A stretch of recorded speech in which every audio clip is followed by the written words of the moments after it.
Problema com a renovação contratual de Léo Jardim.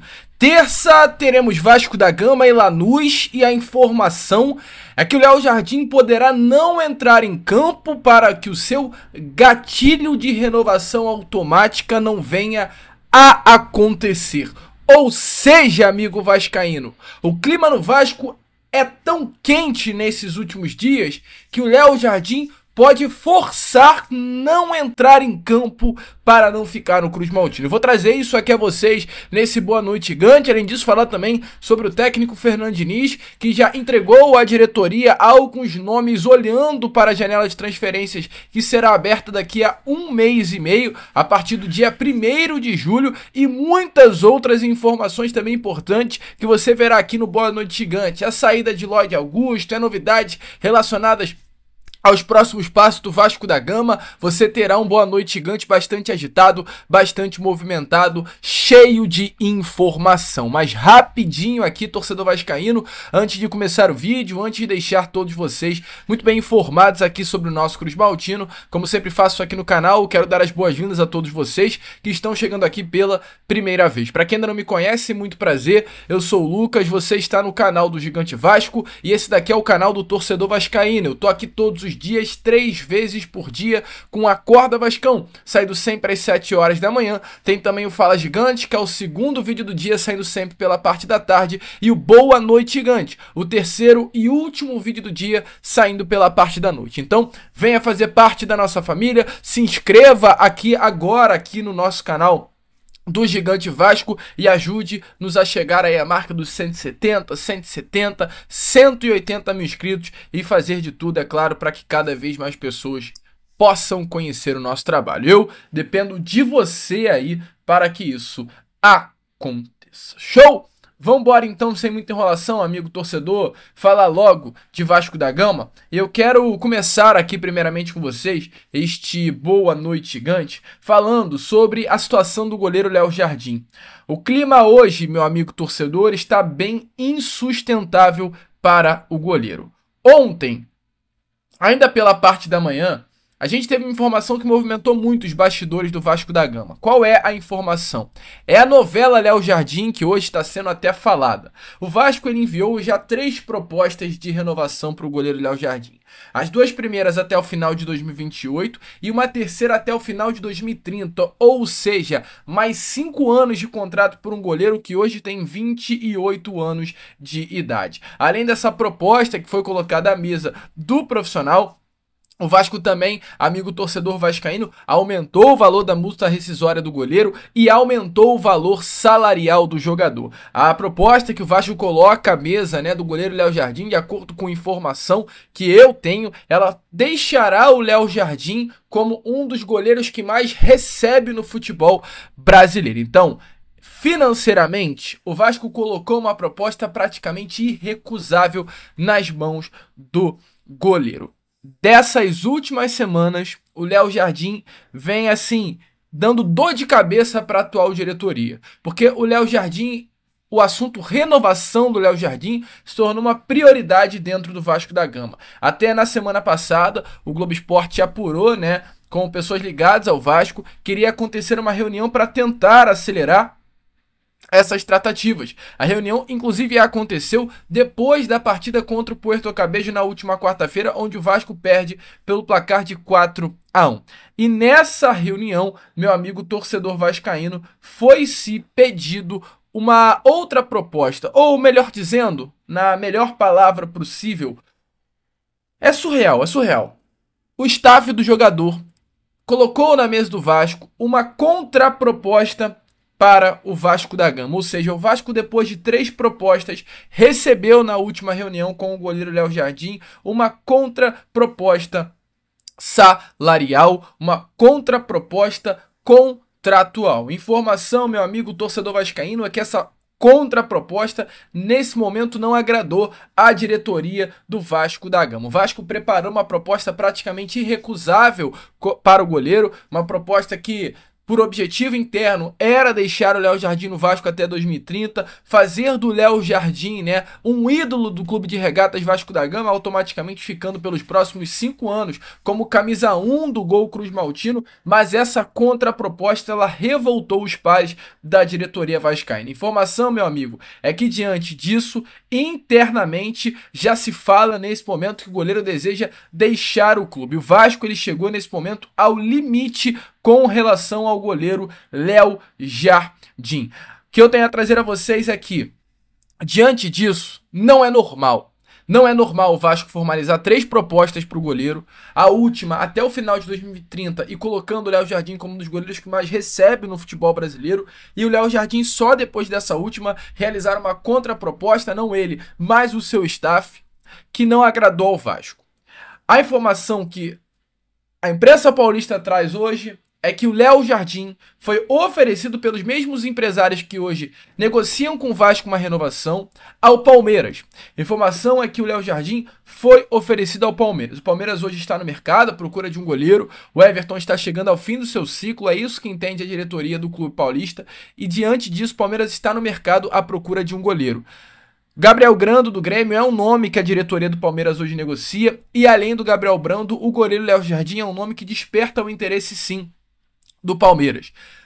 Léo Jardim é um goleiro que vem sendo muito procurado nas últimas janelas. O Bahia chegou a procurar o Léo Jardim na janela do início do ano, mas as coisas acabaram não avançando e agora retorna um clube a querer a contratação do Léo Jardim. E por que esse jogo de terça-feira, o jogo de depois de amanhã, contra o Lanús, será uma partida muito importante? Porque entrando em campo contra o Lanús, o Léo Jardim irá ativar uma cláusula de renovação automática. Uma cláusula de renovação que renovaria o contrato de Léo Jardim até o final de 2026 automaticamente, ou seja, o Léo Jardim entrando em campo amanhã com o Vasco, ele será obrigado a ficar ao Vasco da Gama até o final de 2026. A informação que o jornalista André Hernan trouxe é que nesse momento, diante disso, existe uma chance do goleiro não atuar na próxima terça com a camisa do Vasco da Gama para que a cláusula de renovação automática não venha a ser ativada. Até o próprio jornalista Lucas Pedrosa veio confirmar essa informação e trazer o seguinte, não confirmar, mas esclarecer. E é uma informação que eu confirmei também.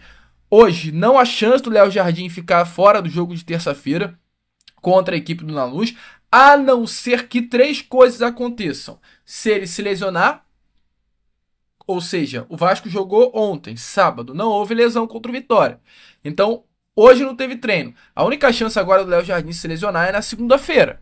Um treino. Não é possível que o Léo Jardim vai se lesionar em um treino. Então essa opção está praticamente descartada. Ou se ele fingir uma lesão, e aí, meu amigo, não tem o que fazer, ou o próprio Léo Jardim virar para o Vasco e verbalizar que não quer ficar.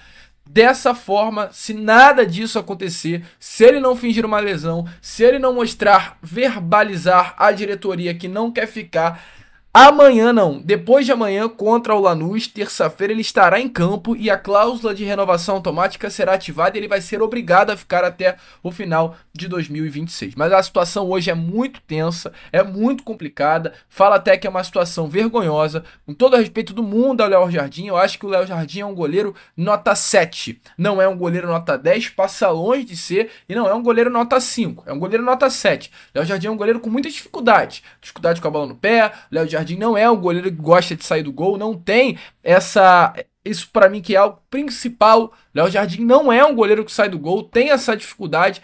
E é o Léo Jardim que antes de fechar com o Vasco era completamente desconhecido. Ninguém conhecia o Léo Jardim, ninguém sabia que o Léo Jardim antes de vir para o Vasco passou pelo Lille, passou pelo Boa Vista de Portugal. Então se hoje o Léo Jardim tem esse nome é por causa do Vasco. E eu acho que se nesse momento o Léo Jardim está considerando uma saída do Vasco, com todo respeito, que saia. Porque o Vasco hoje tem que ter no seu elenco jogadores que queiram vestir a camisa do Vasco. Eu acho que pro ano que vem, inclusive, o Vasco tem que passar por uma reformulação geral. Liberar jogadores e reconstruir esse elenco. Porque muito do que hoje acontece dentro de campo é culpa da diretoria, mas também de um bando de jogadores dentro do grupo que não estão mais a fim de vestir a camisa do nosso Vasco. E se o Léo Jardim é um desses goleiros, que vá. nenhum jogador será maior nunca que o clube. E principalmente um goleiro que, com todo o respeito do mundo, tem as suas valências, mas, como se diz no ditado, não é essa Coca-Cola toda. Então, essa é a situação hoje do goleiro Léo Jardim, um clima tenso, um clima pesado, e a informação é que sim, nesse momento, a diretoria cruzmaltina vem começando a se irritar com a situação do goleiro. Pô, é brincadeira, né? 3 propostas enviadas, nenhuma foi aceita e agora eles vêm com uma contraproposta querendo praticamente enrolar o Vasco, né? Querendo fazer o Vasco de bobo, porque essa renovação com o Léo Jardim já vem acontecendo, a tentativa de renovação desde o início do ano. A ver as cenas dos próximos capítulos. E assim como vamos ver as cenas dos próximos capítulos de Léo Jardim e Vasco, vamos ver também as cenas dos próximos capítulos de Lloyd Augusto com o Vasco da Gama, porque o clima hoje internamente com o Lloyd Augusto não é nada bom. A noite de sábado do atacante ogolano foi repleta de puxões de orelha em Salvador. Lloyd, que entrou no segundo tempo da partida e levou uma bronca de Paulo Verratti ainda dentro de campo. Em meados ali da segunda etapa, quando o Lloyd entra, né? Ele teve um lance na ponta esquerda, numa puxada de contra-ataque para o Vasco, e ele decide dar um toque de calcanhar. Logo em seguida, o Vitória, ele rouba a bola, tem um escanteio, e nesse escanteio, o Verratti corre para dentro da área e começa a apontar o dedo pro Lloyd Augusto. Eu vi esse lance, eu logo me liguei que era por conta disso. Dá um puxão de orelha, cobra o Lloyd Augusto ali firmemente. Logo quando o Lloyd tenta esse passe, dá para se ouvir ali no microfone da transmissão jogadores, não sei quem, se foi o próprio Felipe, alguém da comissão, xingando, né, o Lloyd Augusto por conta da atitude. Então, assim, o clima tá bem tenso. Internamente, até a informação é que ainda ontem, no vestiário, o Lloyd Augusto foi muito cobrado. Houve, assim, muita cobrança internamente, né, pelo fato das atitudes do Lloyd Augusto dentro de campo, parece que não consegue entender o momento que o Vasco passa. É alguém que hoje aparenta, até na minha opinião, ter um problema mental. A partir do momento que o Vasco está passando por uma situação tão ruim e um jogador ele não consegue compreender essa situação, é porque o jogador tem um problema cognitivo, não está conseguindo interpretar o momento sério que o Vasco vive e acha que tudo é uma brincadeira. Então a situação é ruim, Lloyd Augusto tomou um puxão de orelha, mais um puxão inclusive, e é um jogador que o Vasco, é importante lembrar, investiu 9 milhões de reais e ainda há no contrato bonificações que podem fazer com que o valor chegue a 15 milhões de reais. Já são 10 partidas, nenhum gol marcado, nenhuma assistência, um investimento que pode chegar a 15 mil reais e até o momento nada foi entregue por ele em campo. Volto a repetir o que eu falo. Diretoria, o Vasco tem dinheiro sim, tá? O problema é que esse dinheiro não está sendo bem utilizado. Espero que uma hora ele possa ser bem utilizado por conta das pessoas que fazem o futebol do Vasco. E a situação foi tão ruim que o próprio Felipe foi perguntado ontem na entrevista coletiva sobre a situação de Lloyd e ele respondeu isso daí que eu trago a vocês aqui agora. De novo aqui, Felipe. Eu queria ouvir a sua avaliação sobre alguns jogadores. Primeiro, o Sforza, que ele não aparecia há algum bom tempo no time titular, né? E até o uso dele, a utilização dele era até contestada pela torcida. E também quero te ouvir sobre o Lloyd, que foi bastante cobrado hoje, inclusive pelos companheiros em campo. Na realidade, assim, o Sforza é um atleta profissional na essência da palavra. É um jogador que não estava vindo jogando, mas mereceu, fez por merecer ter essa oportunidade, ainda mais pela sequência. O Hugo Moura estava desgastado, vendo uma sequência de jogos de 90 minutos. Jogou bem, se não vejo. O Lloyd é um jogador que precisa de um tempo ainda de adaptação. É claro que em alguns momentos ele faz boas jogadas, outros ele parece um pouco displicente. A gente tem conversado com ele, é um jogador que também está vindo de uma temporada da Turquia, enfim. O imediatismo do futebol, isso acaba atrapalhando um pouco. O resultado logo quando o atleta chega, e cada jogador tem a sua maneira de se adaptar. O Nuno correspondeu muito bem, apesar da maratona de jogos que ele não está acostumado, né? Mas é um jogador que eu acredito que vai ajudar. É óbvio que com a chegada do Fernando Diniz, isso de repente vai motivar todos. Vai ser uma maneira de trabalhar. O Diniz é um cara que consegue extrair o máximo desses atletas que mentalmente estão abalados. A gente tenta priorizar isso. E futebol não é só a parte física, eu acho que a parte mental é fundamental. E a gente, depois do gol de empate, acabou sofrendo bastante. Boa noite. Bom, amigo torcedor vascaíno, então esse é o clima de Lloyd Augusto dentro do Vasco da Gama. E para fechar aqui com vocês esse boa noite gigante, enquanto ainda não temos nenhuma demissão oficializada, temos pelo menos movimentação nos bastidores quanto a Fernando Diniz, meu amigo vascaíno. O que eu tenho a trazer aqui a vocês é que neste momento, Fernando Diniz já começa a indicar os primeiros nomes para fechar com o Vasco da Gama. De acordo com informações da imprensa tricolor, ou seja, dos jornalistas que cobrem o Fluminense, 2 nomes, Lima e Guga, vêm sendo especulados no Vasco da Gama. Entretanto, eu acho que o Guga é um nome praticamente descartado, mesmo que seja um desejo do técnico Fernando Diniz. Nesse momento, o Vasco tem 2 laterais direitos, Puma e Paulo Henrique, e ainda tem o Paulinho da base, que é um atleta cotado para breve estar entre os profissionais. Então o Guga, por ser lateral direito, eu acho que é um nome que, mesmo que o Diniz queira muito, o Vasco não vai ter por interesse fechar. Mas o Lima é um nome que pode sim, meu amigo torcedor vascaíno, ser um atleta que o Vasco vem forte nessa próxima janela de transferências. Volto a repetir, influenciadores, páginas que cobrem o Fluminense hoje deixaram isso muito bem claro, que o Lima é um nome desejado por Fernando Diniz. Lima é desfalque, inclusive, na partida que aconteceu hoje entre Fluminense e Atlético Mineiro, por conta de uma lesão, nem uma lesão, né, um probleminha na coxa direita, uma lesão grau 1, e nesse momento o Fernando Diniz o quer. O Lima é um atleta que o próprio Diniz o levou ao Fluminense, o Lima era um jogador de destaque no Ceará, e diante desse destaque, o Diniz, teve por interesse tirar o Lima de lá do clube cearense para trazê-lo aqui ao Rio de Janeiro para vestir a camisa do tricolor das Laranjeiras. Um atleta que, sob o comando do técnico Fernando Diniz, sempre foi muito utilizado, né? Era até o titular na grande maioria dos jogos aí do Fernando Diniz, e foi um jogador que o Fluminense investiu algo em torno de 3 milhões de reais para a compra dos seus direitos econômicos. O contrato hoje do Lima com o Fluminense vai apenas até o final da temporada. Esse contrato ainda não foi renovado, então é um jogador que pode sim chegar ao Vasco da Gama dependendo de uma negociação. O Lima hoje não é mais o titular do Fluminense, não vinha sendo o titular com o Mano Menezes, mas vinha até entrando com certa regularidade, mas agora com a chegada aí do Renato Gaúcho, ele também vem perdendo espaço no time titular. A última partida do Lima foi no dia 3 de maio, atuando apenas em 35 minutos. A estreia do Renato, né, sob o comando aí do Fluminense, aconteceu contra a equipe do Red Bull Bragantino, salvo engano, no Maracanã, exatamente, Red Bull Bragantino, e o Lima foi reserva, ou seja, todas as partidas do Renato Gaúcho sob o comando do Fluminense, o Lima foi reserva em todas. Nesse ano, inclusive de 2025, o Lima não foi titular em nenhum jogo, aliás, foi titular sim em um jogo do Fluminense, foi titular em alguns jogos até sob o comando do Mano Menezes. Mas a situação é essa, meu amigo torcedor vascaíno. O Lima é um jogador que hoje, só para fazer uma errata, ele foi titular sim em alguns jogos do Fluminense com o Renato.